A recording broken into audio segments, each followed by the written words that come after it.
Well, I think the great thing about YouTube is that the quality of the content is really better than the quantity, so it's not like you don't necessarily have to do something daily on YouTube. If you make one good video a week, then that could really build up a good presence for you. If you do two or three, I think you'll grow a little bit faster, but you don't want, quality to suffer on there. Now, we're not trying to go viral. We're trying to make the phone ring. Welcome to the How to Scale Commercial Real Estate Show.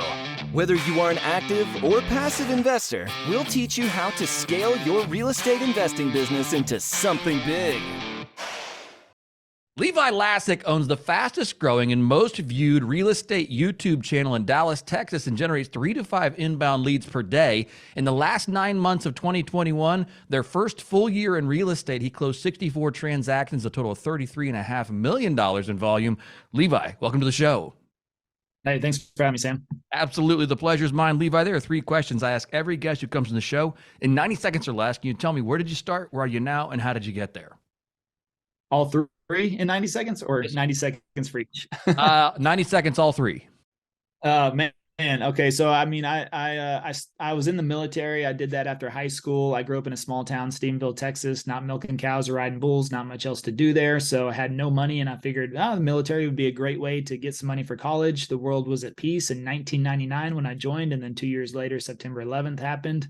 I ended up getting deployed, spent a year in Iraq, came back home 2006. And from there, I just got in a variation of different sales jobs. So I've been in sales for the last, pretty much 20 years. Love sales, hated prospecting. But the thing is that I had built up over the last 5 years up to 2020, a very successful financial services business, my very own business. The first, I'd always had sales jobs, but I finally started my own business.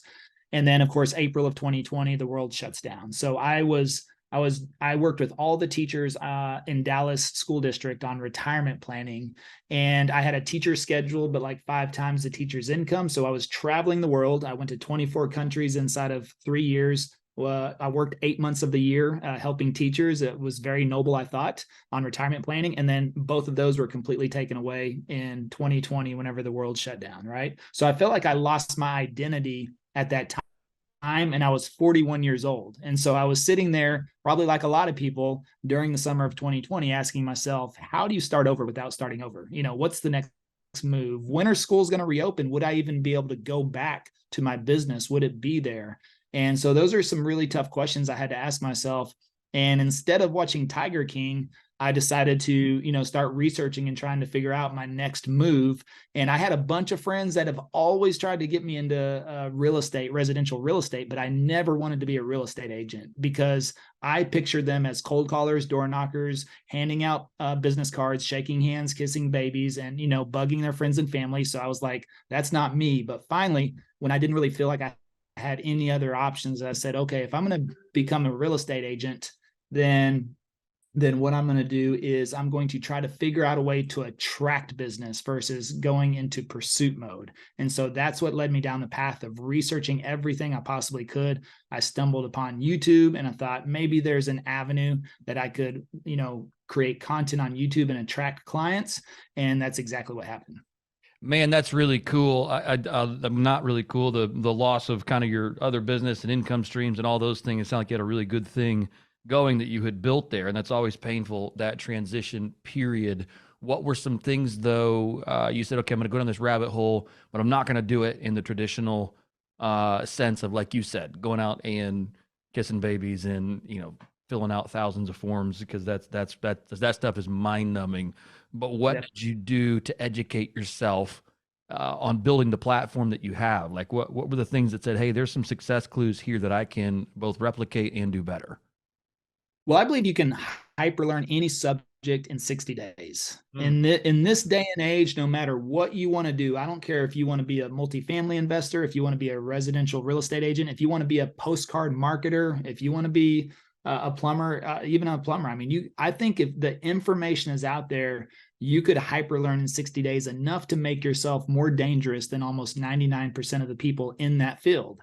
And so that was just something that I did with blogs, with YouTube, with books, everything. Whatever it is you want to do, the information is there, but you have to sit down, I believe, and completely focus on it. So that's what I did. I actually went down the path of the other social platforms because that's what everybody was telling me to do, but they didn't fit with my personality. So I was kind of like, I'm not really sure if I want to be a dancing real estate agent on TikTok, And so I thought, YouTube was really the last choice. So but then I learned YouTube is a search engine, not a social platform. And so that made a lot more sense to me. And I was like, well, shoot, if I've been in Dallas for 20 years, I know Dallas. I don't know how to be a real estate agent, but I know Dallas. And if I make videos about Dallas, think about what your consumer, what your client is actually searching for. They're searching for answers on neighborhoods, suburbs, schools, safety, things to do, jobs, those types of things. They're not searching for,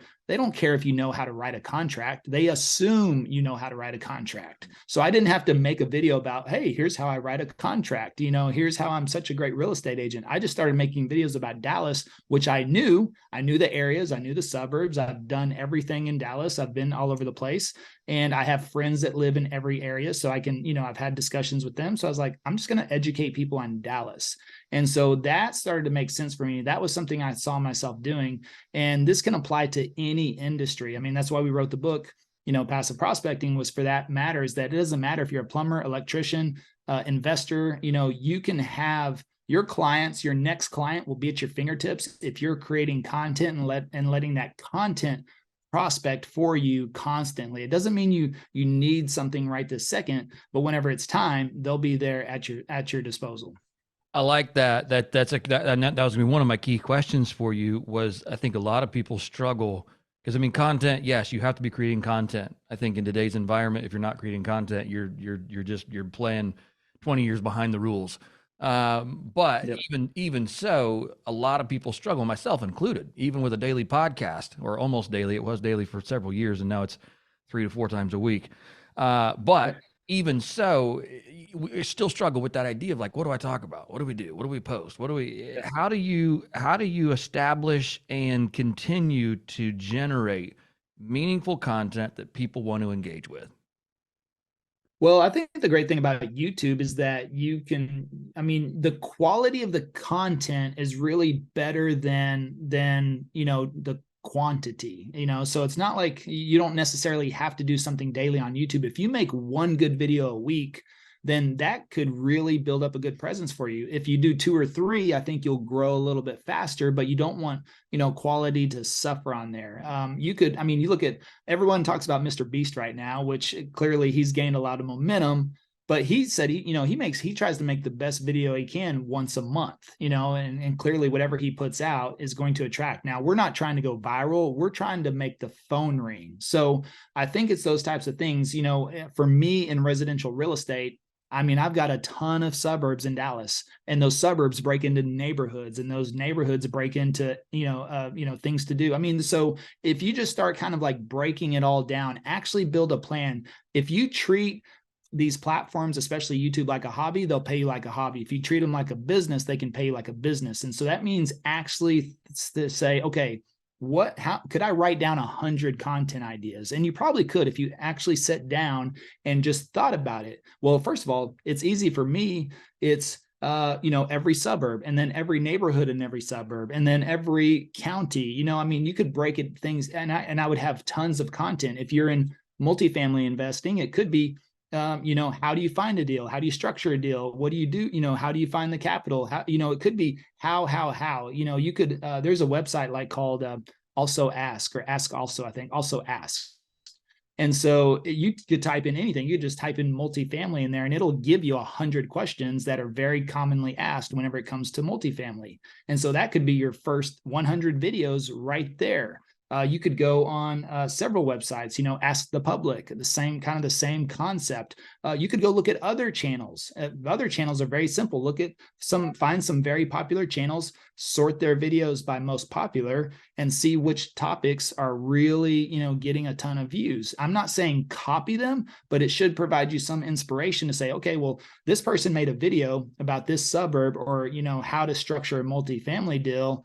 that's very popular. So maybe the first video I'm going to make is how to structure a deal, or when you're actually going out searching around. We just did a new construction walkthrough the other day, and we filmed that like a blue tape walkthrough, right? So we were walking through, putting blue tape, pointing out all the things. So to somebody who's thinking about buying new construction, they may have never done that before. They may not know what to look for, and maybe they contracted directly with the builder, and so they don't know what to expect. But now if they see our video, we're actually going through there, putting blue tape on every little nook and cranny and mark and scuff and chip, and we're being very, very tedious about it. But we walk them through the whole process, and what to look for on appliances, what to look for in the furnace, in the attic. So even just doing something like that in your daily routine can be documented. And that's another thing you can do, is you can document over create. And if you document, that's a real simple way to do that. So every single day, if you're intentional about this, and you turn on the thinking light bulb in your head, you can say, okay, what am I going to do today? And what could I document that could be educational or help somebody else in this journey? And how do I capture that? And so I think I tell agents this all the time. You're making 100 pieces of content every single day. It's just a matter of whether you decide if you want to document that or not.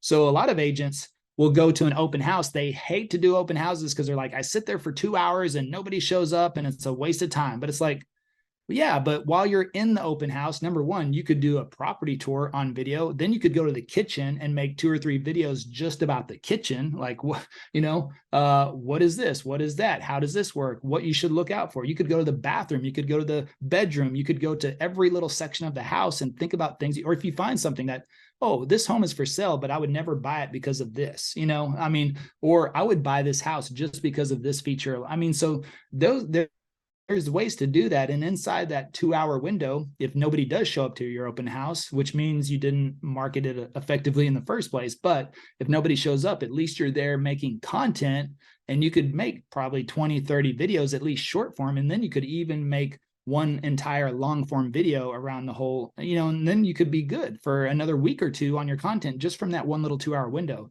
So you have to think about, if you go walk a property, if you're going to walk a 70 unit apartment complex, film that whole thing, walk yourself through it, take a little selfie stick, talk to the camera as if you've got your business partner or your investor right next to you, and you're explaining to them, oh, look at this guardrail.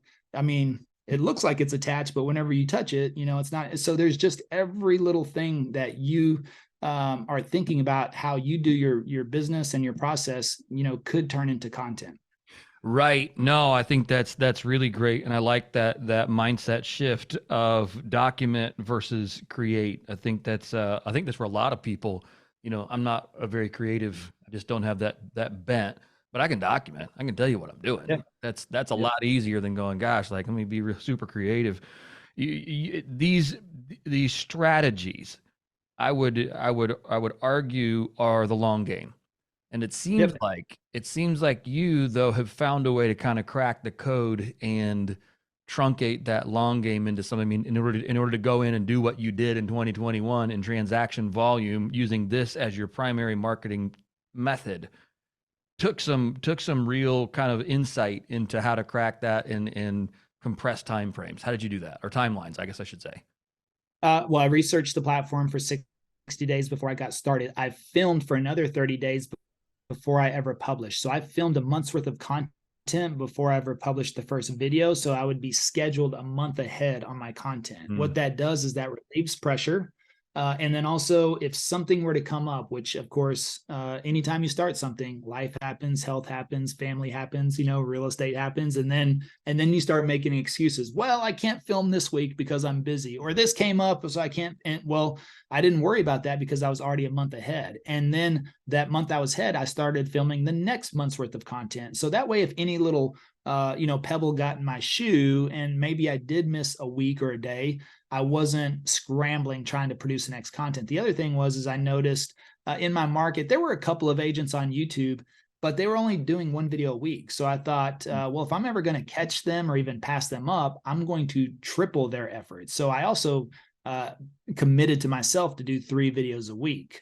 And so with 0 subscribers, 0 views, I just felt the more content I put out there, the faster I hopefully I'll grow. And that's really kind of what happened. So I started to outpace those other channels, and now I've passed them all up. And now I've got almost a 7,000 subscriber lead on that channel. When I started, that one channel had 7,000 subscribers. Now I've got a 7,000 subscriber lead on them. So they steadily grew, but I blew way past them. And now I'm continually compounding by the continued content, keeping up the pace, keeping the consistency. And so that's what kind of helped me. But also I met my business partner kind of at the right time. And he started to handle the transactional side of it, which allowed me to continue to focus on the content side. So we teamed up to where I would just start creating all the videos, the content. As soon as that client reached out, he would take over from there, take them out, show them homes, get them under contract. So he didn't have to prospect or make content. I didn't have to go out and show homes. So that helped me scale very quickly as well, because I wasn't battling between 2 worlds. So you do have some things, some logistical items. Plus I started to hire people very quickly to start to outsource, our administration task and things like that. So, that is something very key. You will scale as fast as you want to based on your content production and based on your team growth. So if you just try to be that solo person making all your content, doing all the deals, doing all the admin, you're going to get stuck. You're going to get stuck in a rut for a while. So you've got to outsource everything as much as possible and focus on what will really move the needle for you the most.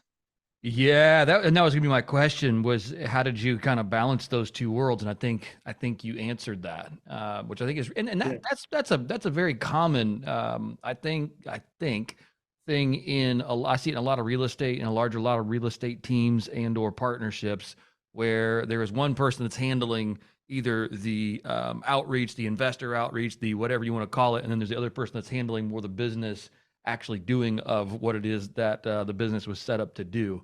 And I think that's not an uncommon path forward, because that was gonna be my question. Like, how did you have all time for both? So I like that.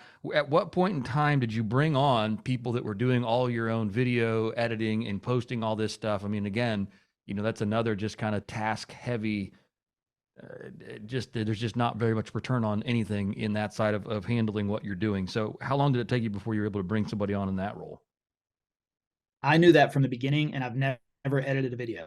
So the cool thing is that you mentioned we did 64 transactions in 2021. Well, we did in 2022 154 transactions just from the channel in 2022. Wow. So it compounded, but here's what stayed the same was my ad spend. My ad spend was 0. That was all organic, and that was because people watched the channel and called us. So I never had a marketing budget whenever I started, but I had an editing budget. Right. Because I knew, number one, I'm not interested in editing. Number two, I know it's extremely time consuming. And so therefore, if I would have spent all my time trying to learn how to edit, I would have gotten frustrated. I probably would have quit after the first video because I don't even like to edit a video on my iPhone. Like that is just not my wheelhouse. But I understood that from the beginning. So it was something like, okay, I didn't want to spend a ton of money on postcards, right? I didn't want to try to market myself on billboards or magazine ads, but I was like, if I'm going to do this video thing, that's one thing I know for sure is I'm not going to learn editing because the interest is not there either. And if you're not interested in something, it's going to be very difficult to struggle through that, or you will struggle through it. You can force yourself to do it, but it'll be a struggle. So I didn't want to hate my life either. So I was like, I'm just going to bite the bullet and hire an editor from the beginning. Now, luckily, it only took about 90 days before I got the first deal under contract. So that made it all worth it. And clearly we've compounded way past that now. So I would recommend if something's not your strong suit, you don't know how to do it, I would highly recommend looking at your budget and trying to make the money to make that happen. But video is so powerful. You can build that out organically, but I think the best way to do that is have an editing team and not worried about, trying to pay ads to promote it. Yep. No, absolutely. Absolutely. Couldn't agree more. We're approaching 800 episodes. So, a lot like you. And I think I messed with audio on a part of one episode one time, and I'm like, this is awful. Like, I Oh, hate yeah. this. Yeah. So yeah, I hear you, man. Let's get people that are good. It's the who, not how idea. Get people that are good at what they do. They're in the right seats, handling that side of things for us. Levi, this has been a blast. Where do we get a copy of your book, Passive Prospecting? Amazon.com. Fantastic. Well, look that up there on Amazon.com, Passive Prospecting. We'll put a link to that there in the show notes. Levi, if our listeners want to get in touch with you and learn more about you, what is the best way to do that?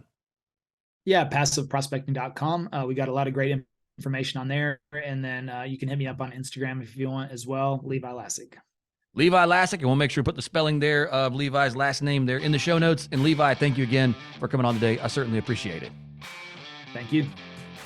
Hey, thanks for listening to the How to Scale Commercial Real Estate podcast. If you can do me a favor and subscribe and leave us a review on Apple Podcasts, Spotify, Google Podcasts, whatever platform it is you use to listen, if you can do that for us, that would be a fantastic help to the show. It helps us both attract new listeners as well as rank higher on those directories. So appreciate you listening. Thanks so much, and hope to catch you on the next episode.